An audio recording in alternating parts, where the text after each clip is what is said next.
In this episode, we will be discussing the Securities Commission Malaysia's Capital Market Masterplan 2026 to 2030, which was just recently launched by the Honourable Prime Minister on the 9th of March.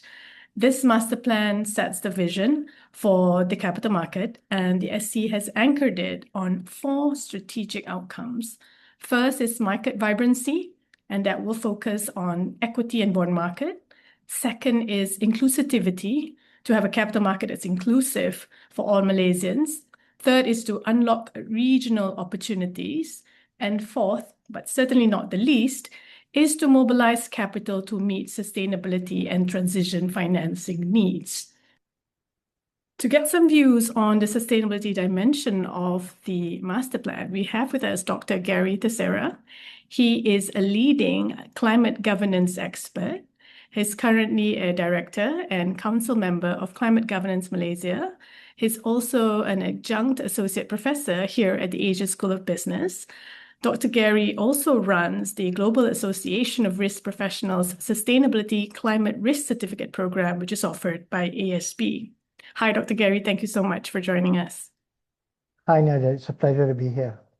Great. So to kick things off, let's look at the targets that's under the master plan.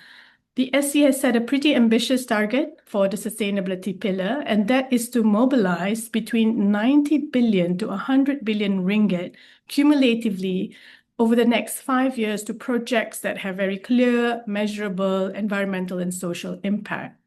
Now, with greater capital moving in that direction, I think we can also expect the demands on impact to be even more embedded in the market. So in your view, Dr. Gary, what will differentiate companies that have genuine credibility when it comes to impact, transition readiness from those which are not?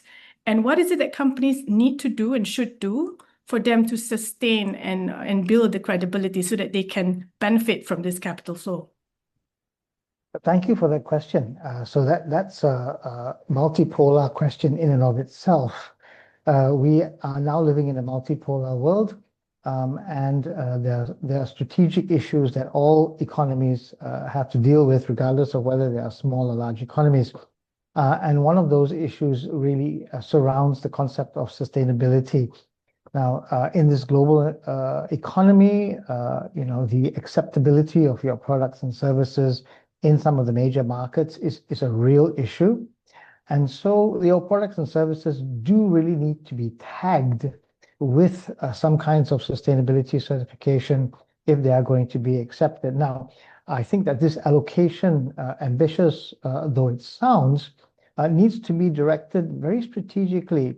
And from a corporate standpoint, if I were thinking about being part of this, then one of the things I would need to do immediately is to assess, first of all, the type of business, the type of activity I'm in, including my sector, including what my peers are doing, and then think about what the future holds for this business. Is it something that is heavily dependent on, for example, fossil fuels and greenhouse gas emissions, or is it something that I can use as a pivot to move towards more sustainable energy? Now, the amounts seem large, but by the time you divide it out among the entire SME community, you might find that the numbers are going to shrink considerably. And how I position my company such that on the one hand, we demonstrate that we have the capacity to use this allocation wisely. And on the other hand, that we will be in this for the long game is something that I will need to establish. In the first place, I need to demonstrate that the regulatory framework established by the Securities Commission, if I'm a player in that scale, or if I'm an SME, maybe something like the Simplified ESG Disclosure Guide provides enough transparency for my business activities and for my core operations. These are the kinds of things that, as part maybe of a supply chain feeding a larger part of the economy, I will always be transparent and be able to disclose using some of these frameworks. So the narrative for small and medium enterprises is something that should be no less interesting, no less captivating, perhaps than some of the larger enterprises, because I think that everyone has to play their role in transitioning us to a more sustainable economy, transitioning us from a carbon intensive to a more decarbonized economy, and thinking long term about how we convert the resources that we have into more and more value for the environment, for society, and for the national economy. Great. No, I think your point, Dr. Gary, on transparency is also a running theme in the master plan, not just for the outcome on sustainability, but in fact, even for market vibrancy, because under the master plan, the SC would like to see companies drive better value creation for the stakeholders. And this also then, hinges on transparency for credibility in terms of what you're doing and what are the outcomes. Let's now move on to implementation, Dr. Gary. So under the master plan as well, the SE identifies what they call as implementation priorities. And one such priority for sustainability is the creation of an ecosystem of capable market participants. So this is about growing the pool of impact investment managers, ESG rating agencies. There's even mention about the setting up of an association for sustainability professionals. In your view, Dr. Gary, what is it top of mind for you, a gap that really needs to be closed apart from what's already mentioned, if the capital market is to allocate capital efficiently to sustainability and transition financing needs? That's also a very pertinent question. And I think that among the many gaps that are present, one of the most important gaps really surrounds the capacity of many small and medium enterprises to sort of wrap their mind around the concept of sustainability and to help them to identify the role that they play in an economy that is more circular, that is more sustainable, that is more carbon positive, biodiversity positive, and the like. Many times, a business might think, okay, this is what we produce, this is our product or our service. These are the feedstocks that we use. These are the logistics providers that help us to bring these feedstocks in. This is the labor pool or the pool of expertise. These are the technologies that we use.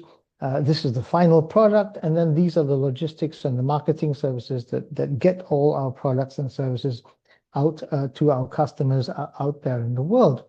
And for many SMEs, that is the universe, because that's what they're required to report on. That's what their audits cover. That's what their investors and their lenders are asking about. But in fact, what they're operating in is a much larger universe. And it's a universe that is continually changing. You wake up one day and you find that the world is a very different place, simply because one nation has decided to viciously attack another. But the ability to think more broadly about what you do and how, on the one hand, you are impacted potentially by changes in the environment. The storms in Malaysia in November of 2025 come to mind. And then how you yourself, through all of these activities, through the activities of your entire supply chain, through the activities even of your customers, how they impact the environment. Again, this concept of double materiality is something that perhaps many companies haven't managed to wrap their minds around. And this becomes particularly significant when they're trying to put together their corporate narrative, their long-range plans. They need to understand how they're going to deal with a changing environmental ecosystem. differences in prices of feedstocks, prices of commodities, for example. And then think about how even the finished products and services might change in terms of the cost structure getting to their customers. We already see that shipping costs have gone up, fuel costs have gone up, and that's just from one event. So we see nowadays that because of the globalization and because information moves as faster than products, that information about systems gets to people faster than products and services.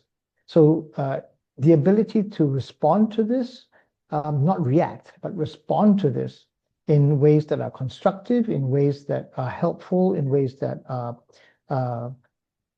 environmentally positive, carbon positive, often make the difference between a company that is locked into a specific mode of operation, incapable of being agile, incapable of adjusting and transitioning, compared to a company that's always on the lookout for the next thing that will improve their efficiency, that will make their product more meaningful in a world constrained by carbon and constrained by resources. And I think that's a good closing point, Dr. Gary, the fact that as we look at the sustainability outcome, that the master plan and the capital market is not just focused on your large listed issuers, your mid-tier companies, but also, yes, the recognition that it's a supply chain, and you also have many SMEs in the supply chain. It's critical to also make sure that they are able to get across the river, for the lack of a better description. Absolutely, yes. Yeah. On that note, Dr. Gary, that's all the time we have, but it has been a pleasure speaking with you on this. So thank you very much for your time. Thank you, Nadia. It's been a pleasure speaking here. See you soon. Thank you. For those interested, the second run of the GARP Sustainability Climate Risk Certificate Program is kicking off in August. So do scan the QR code for further information. Thank you.